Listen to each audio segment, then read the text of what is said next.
I have been a calibration director for 22 years. In that time, I have blamed faulty shielding, contaminated ground loops, resonance bleed from adjacent corridors, poorly seated connector pins, thermal expansion in conduit housings, power supply ripple, and on one memorable occasion, a junior technician who had been resting his elbow on a sensor housing for 6 hours without realizing the housing was active. I have never, in 22 years, had to blame the biological output of a living body. I should have. That is what the incident report says now in the section titled Root Cause, in language I wrote myself. I have read it perhaps 40 times since. It has not stopped being embarrassing. This is my account of 3 days in the calibration annex, Instrument Standards Bureau, Verath Anchorage, and of what Warrant Officer Calla Hess's body was doing to my equipment the entire time without her knowledge, and without mine. The annex is a sealed laboratory. That is not a casual description. It is an engineering specification. The walls are 6 layers of interlocking electromagnetic shielding, 3 passive absorption matrices, 2 active cancellation arrays, and a Faraday enclosure that can be verified to 12 decimal places of field null.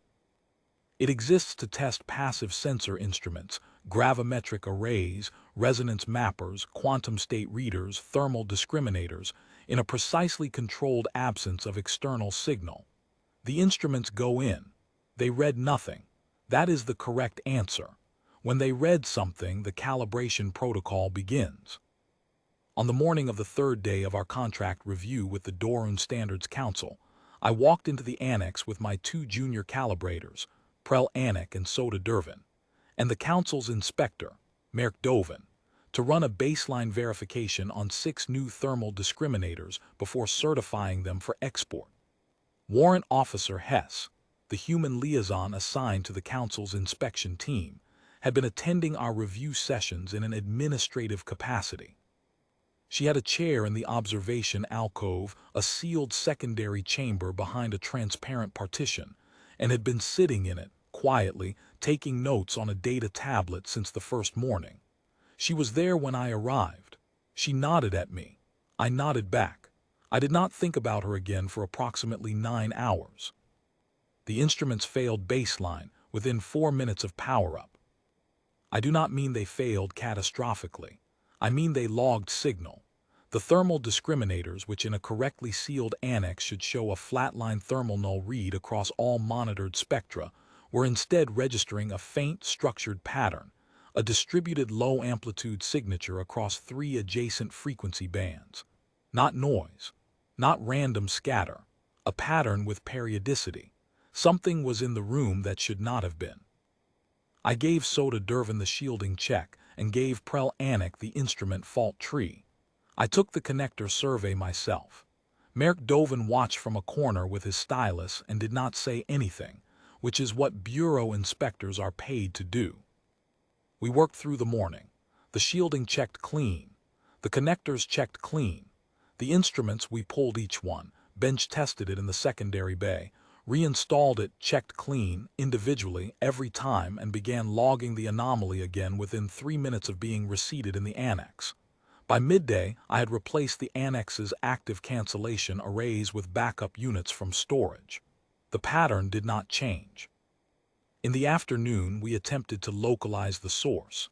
The discriminators were directional if you asked them the right question, and we turned them into an improvised mapping array, sweeping the room in 15-degree increments. The signal was not coming from a wall.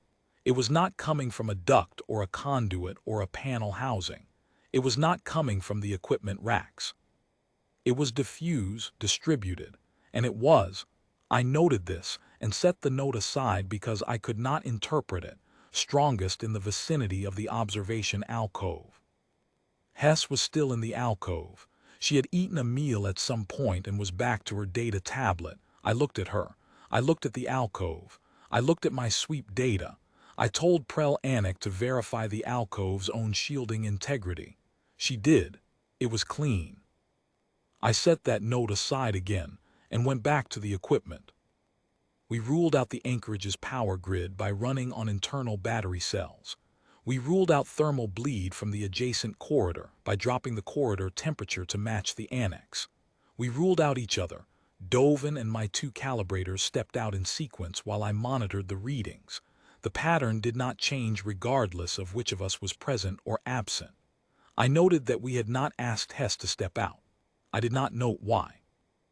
I think, if I am honest with myself, I did not consider her a variable.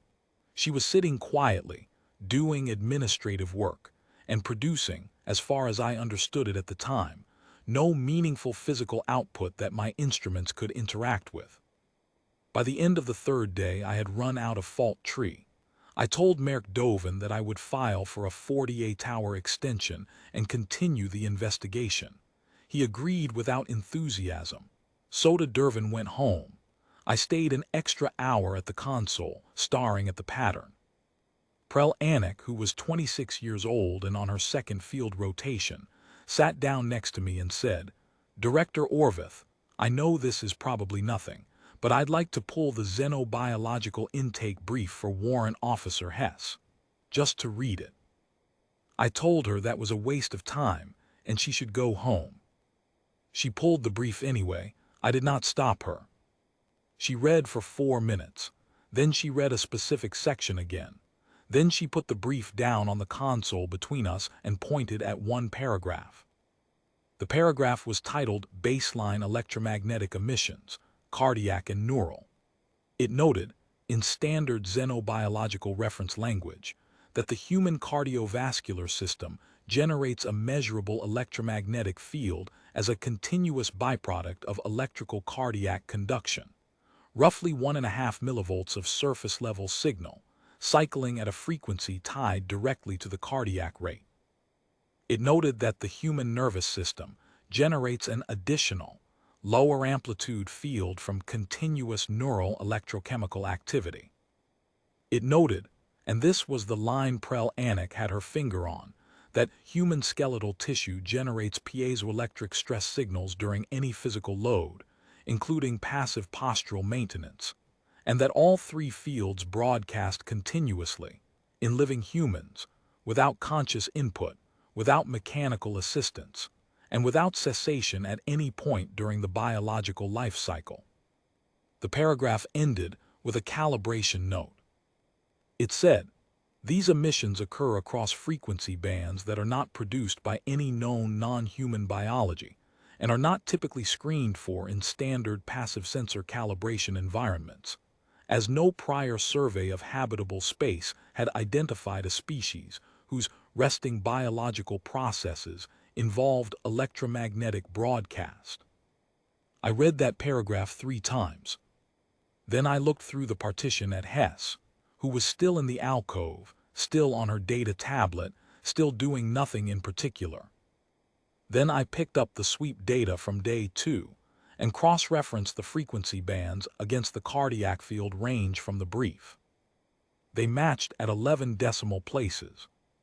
What Calla Hess had been doing for 3 days in the observation alcove of the most carefully shielded passive sensor laboratory in the Instrument Standards Bureau was existing.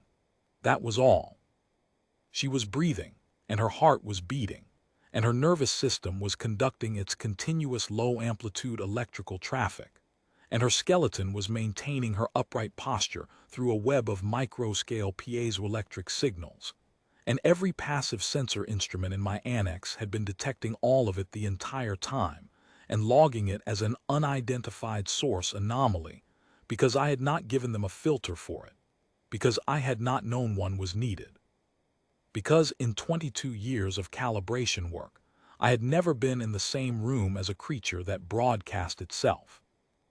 No other species in the cooperative's biological registry does this. I checked. The review took 6 hours and returned the same result at every entry.